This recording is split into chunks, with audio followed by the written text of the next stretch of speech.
Nga palang prutas, labas mo na rin. Yung binili niyo po, sir? Ubus na ba yung ninakaw ko? Kasi mas matamis yun eh. Kung ubus na, sige, kahit yung binili ko na lang. Sige, pakikuha mo na, please. Yung pamangkin ko, tulog pa ba? Sabihin mo kakain na.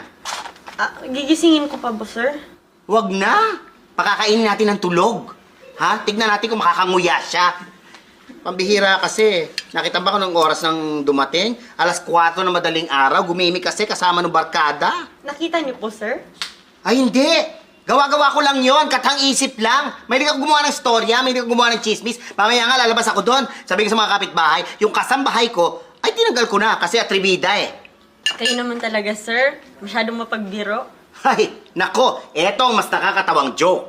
Dahil sa bilis ng pick-up mo at galing mong magsilbi, tataasan ko ang sweldo mo at ikaw na ang magiging amo. Hiyang-hiya naman ako sa iyo, no?